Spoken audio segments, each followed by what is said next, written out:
The brainwashing tactics of the master Guiguzi. Greetings, ladies and gentlemen.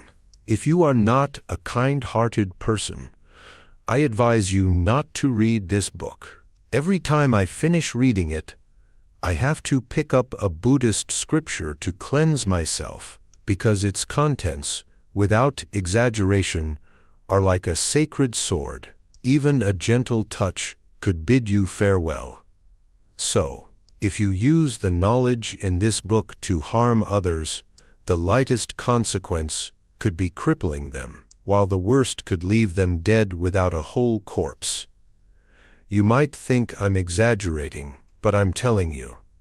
In ancient times, this book could destroy an entire nation.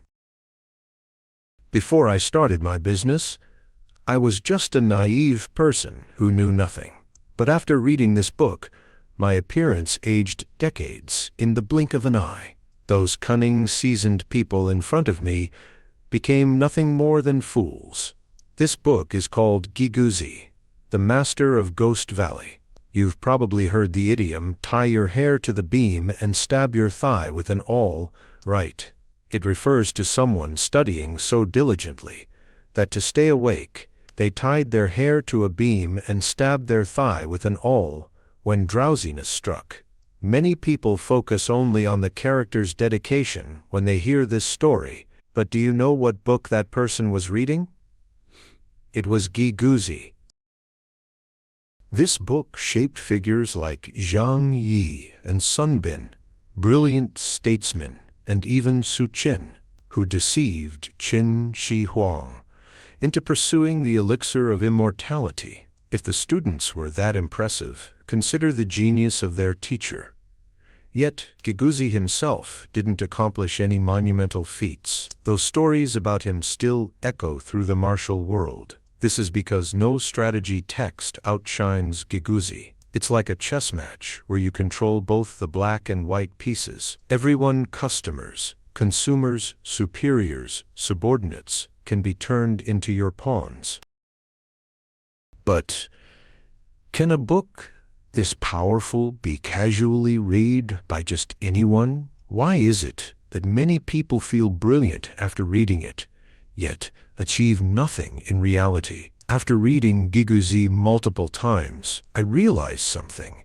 This book must be read backward, from the end to the beginning. I believe Guiguzi was a marketing genius. The book was written for kings and nobles, but if only they read it, it risked being lost. So he placed the least important, yet most enticing content for ordinary people at the start, tricks and techniques, while the most critical, foundational insights, though heavy-sounding, are at the end. These can propel you to success instantly. Once you grasp the mindset of a rhetorician, you no longer need the tricks from the beginning.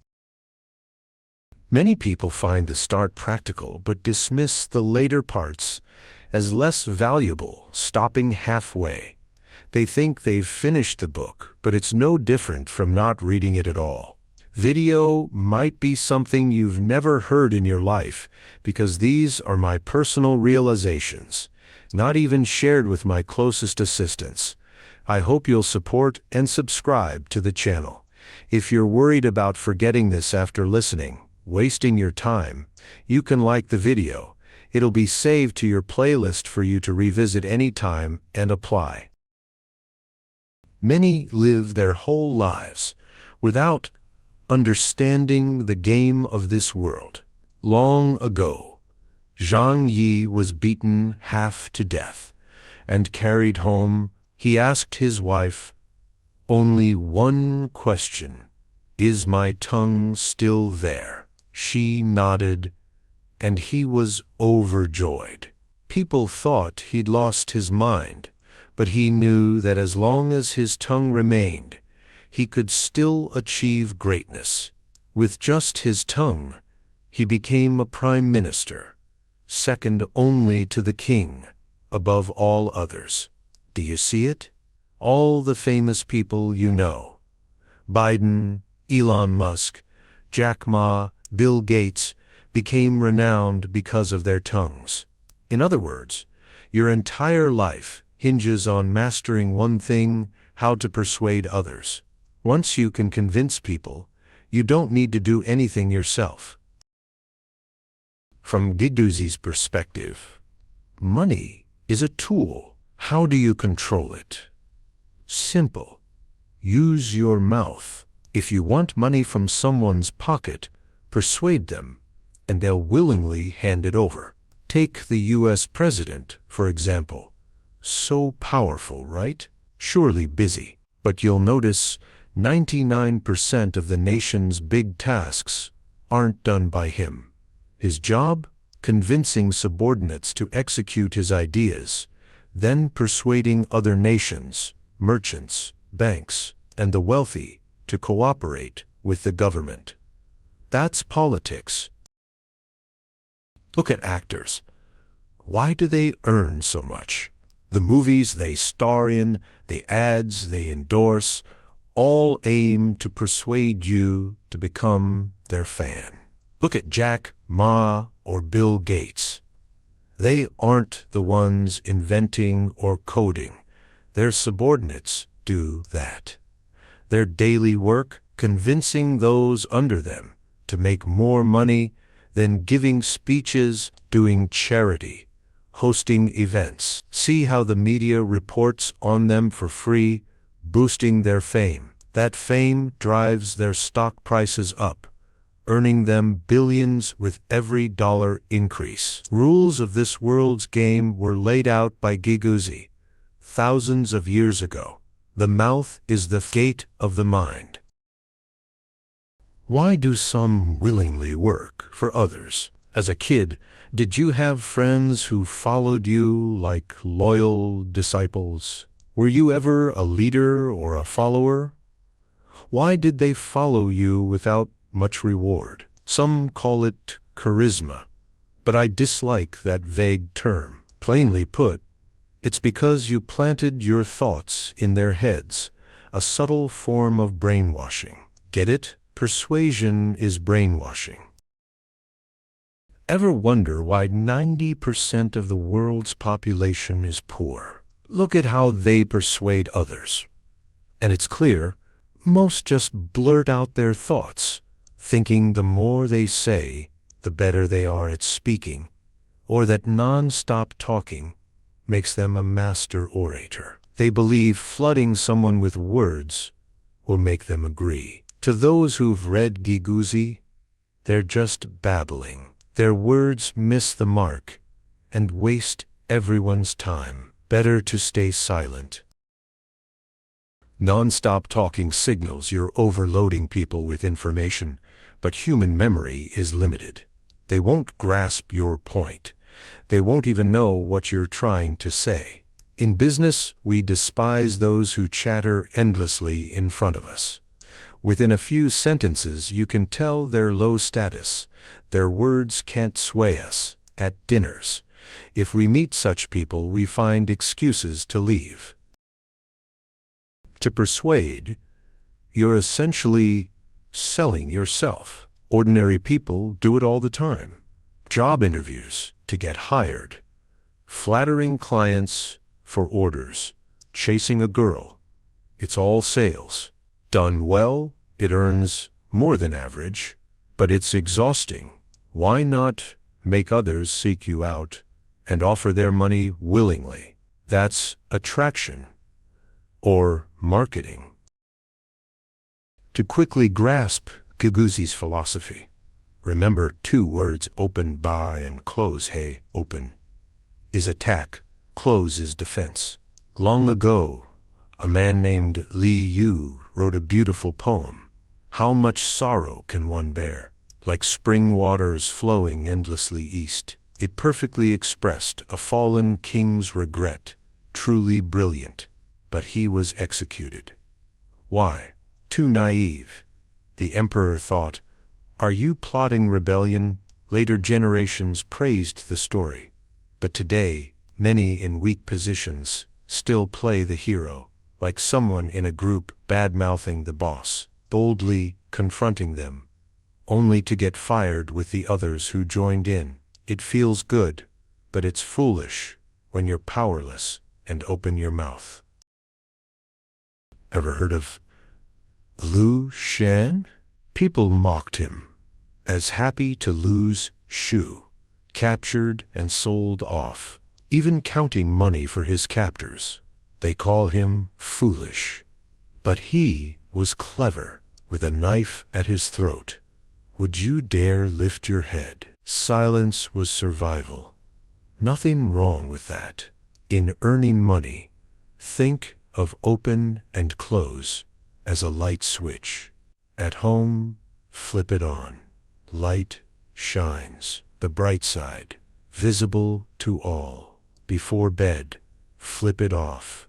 Darkness, the hidden side, unseen. You don't turn off the light when you get home, or leave it on to sleep. When persuading, observe if they're bright or dark. Guiguzi says, speak boldly to the bold, softly to the subtle. From below, seek the small.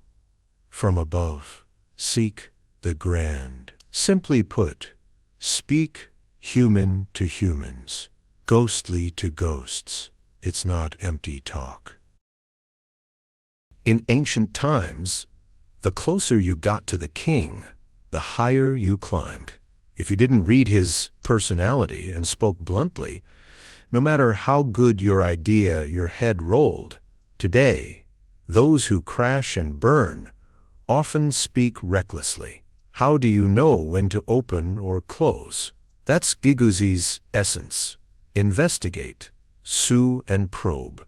Mo. Research first, test later.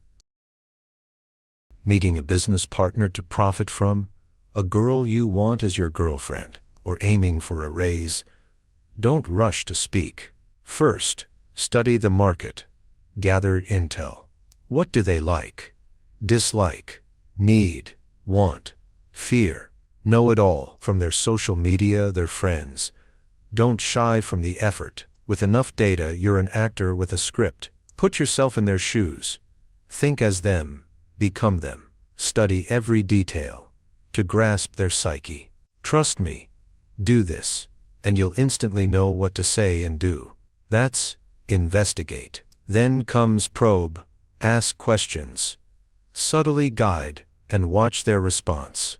The key isn't what you say, but how they react. If they don't respond, your efforts are wasted.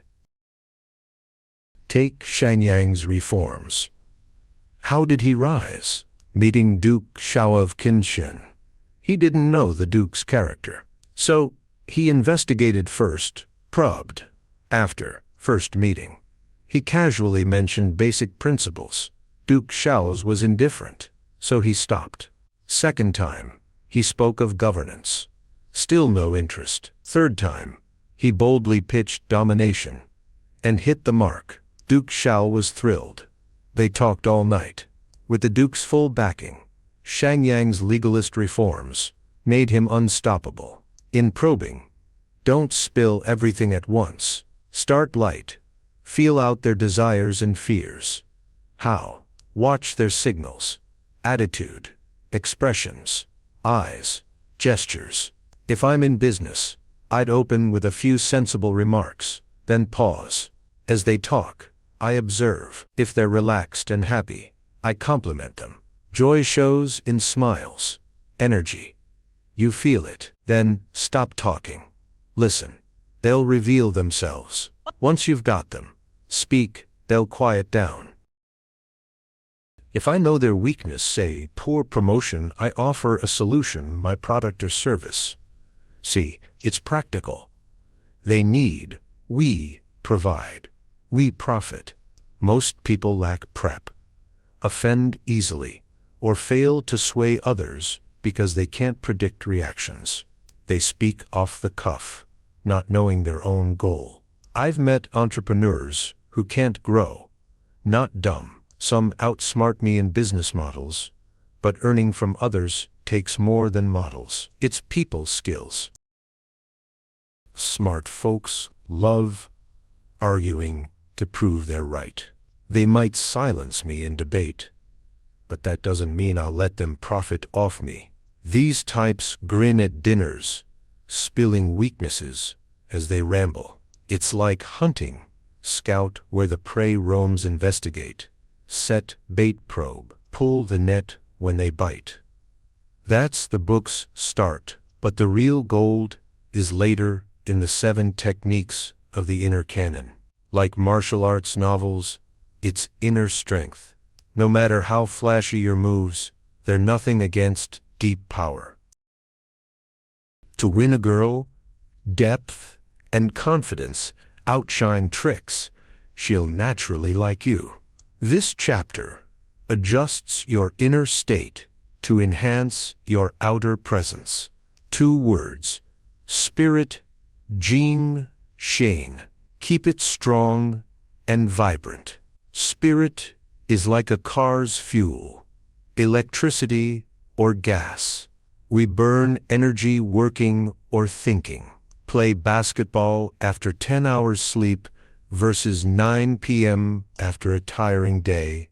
Performance differs. Right. But it's not that simple. Guiguzi's brilliance lets you see through the world. You'll spot profit in people, turn stories into tools, even be ruthless if needed. No one can harm or trick you. You'll predict their next move. Blindfolded, Guiguzi calls this sagehood, no exaggeration, as his disciples neared it. Sages adapt to all, tracing actions to their roots via senses and inner analysis. Mind techniques. First, ensure your spirit's abundant. Without it, techniques falter. Spirit bridges your mind and the world, radiating through senses to things. Guiguzi calls it observing objects with the heart. I haven't reached this, but my teacher said my grasp of human nature and things surpasses most, even lifelong learners, not innate talent. I trained via Guiguzi's methods to boost spirit from weak to strong. If you're starting with nothing like I did, forget the complex stuff. Focus on one thing. Guiguzi nails it. Calmness nurtures energy. Nurtured energy finds its flame. Calmness means inner peace, no extreme joy, sorrow, anger, or greed. Intense emotions drain spirit fast. Picture your mind as a pot, spirit as water, emotions as fire. Fierce flames evaporate water. Quick to preserve spirit. Control emotions. Stay calm. A balanced body breeds flame, virtue, that feeds spirit. That's nurturing spirit with virtue. At its peak, you align with the Tao, becoming a true person of legend. But we're practical. We want money. Guiguzi sees money as flowing water. But unlike nature, where water flows down, money flows up to higher classes. Globally, 3% control 97% of wealth. The higher you stand, the more money surrounds you. Excess flowing higher still.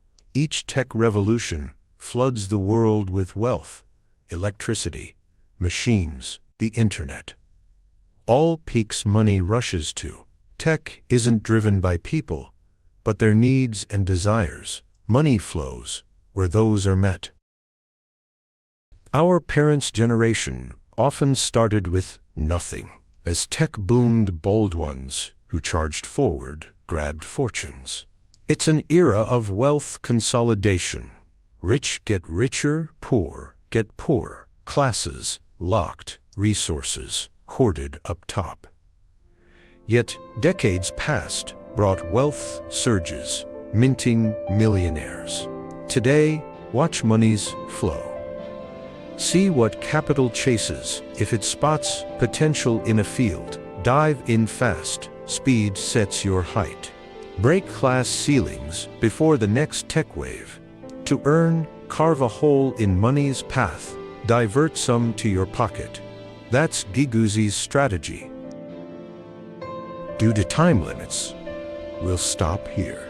We share free insights on becoming rich entrepreneurs, investors, and financially free. Don't miss out. Subscribe, turn on notifications, share this video. I sincerely wish supporters achieve financial freedom soon. If just 1 or 2 lines here help your life, I'm fulfilled. I'm FortuneCraft. See you in the next video. Goodbye.